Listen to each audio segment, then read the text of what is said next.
श्री गुरु सत्ताय नमः। आज के आधुनिक युग में जहाँ सुख और साधनों की कमी नहीं है, वहीं दूसरी तरफ दुख की भी कमी नहीं है। और उसी दुख को खत्म करने के लिए आजकल देखा जा रहा है कि व्यक्ति कहीं भगवान के नाम पर या चमत्कार के नाम पर किसी भगवान या साधु बाबा के बारे में सुनते हैं तो उसी को भगवान मानकर अपने दुखों की निवृत्ति के लिए उनकी पूजा शुरू कर देते हैं। क्या यह सही है? वैदिक काल में इंद्र, विष्णु, वरुण, अग्नि, वसु, पुष्पा, मरुत, विश्वदेवा आदि जो देवता थे उन्हें लोग भूल गए हैं। पौराणिक काल आया, उसमें गणेश, सरस्वती, लक्ष्मी, अंबिका, पार्वती, नवग्रह, ब्रह्मा, विष्णु, शिव, हनुमान, गंगा आदि देवता पूजे पनपे। पिछले 300 वर्षों में से इतने अधिक उपज पड़े हैं जिनकी तुलना बरसाती मेढकों से ही की जा सकती है। हर गांव का एक नया नामधारी देवता, हर बिरादरी का, हर खानदान का एक देवता, वह भी ऐसा जिसका नाम विचित्र, रुचि विचित्र, आहार विचित्र, पूजा विचित्र। इनको कुल देवता, कुल देवी, ग्राम देवी आदि नामों से पुकारते हैं। किसी शास्त्र, इतिहास, पुराण ग्रंथ में इनका कोई पता नहीं चलता। लगता है कि भिक्षा जीवी गुरुजन बहुत बढ़ गए होंगे और एक देवता की पूजा में कईयों को हिस्सा बांटना पड़ता होगा, तो उन्होंने इस प्रकार के नए नए देवताओं को गढ़ना आरंभ कर दिया होगा ताकि नए देवता की पूजा का लाभ नए पुरोहितों को मिलने लगे। अब तो स्थिति यहाँ तक पहुँच गई है कि यार, लोग किसी अनगढ़ पत्थर के टुकड़े पर सिंदूर पोतकर रख दे तो बेचारी भोली महिलाएं दूसरे दिन से ही उसे देवता मानकर पूजा करना शुरू कर देती है।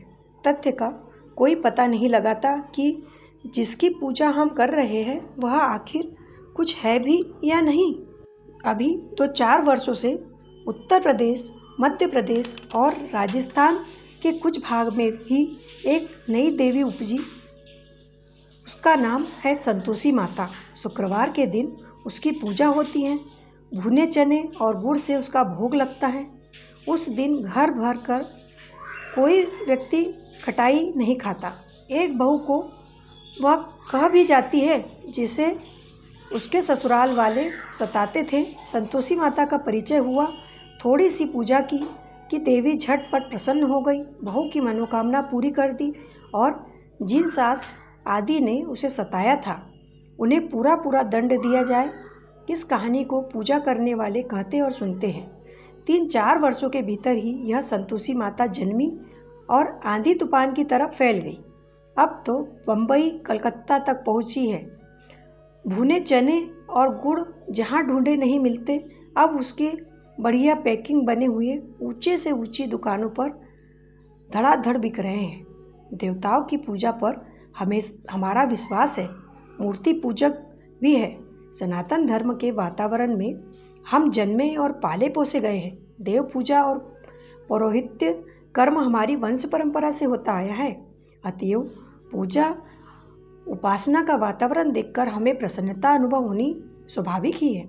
हमें तो चुप्ती केवल इतनी भर बात है कि बिना किसी आधार के नए देवी देवता तक घड़कर लोग कैसे खड़े कर देते हैं। इस आंखों देखी नई उपज को जिनका इस संस्कृति में कोई संबंध नहीं है, यह तो मनचले लोगों की मनगढ़ंत है। तो फिर उनके इस आपेक्ष का क्या उत्तर दिया जाएगा? आखिर प्रामाणिकता, प्राचीनता, परंपरा आदि का कुछ तो आधार होना चाहिए।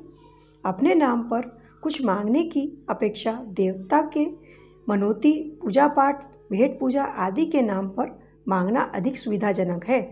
इस सूझबूझ ने कितने देवी देवताओं की, कितने भूत पलितों की सेना बनाकर खड़ी कर दी है और उनकी विचित्र पूजा विधि कितने लोगों को उलझा दिया है। यह अचंभे की बात है, पर उसमें असंभव कुछ नहीं।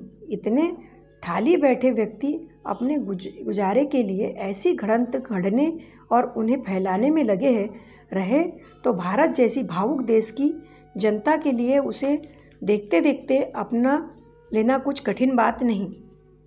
शीर्षक समाप्त। धन्यवाद। पुस्तक का नाम भिक्षा व्यवसाय, देश और समाज का कलंक। लेखक पंडित श्री राम शर्मा आचार्य। धन्यवाद।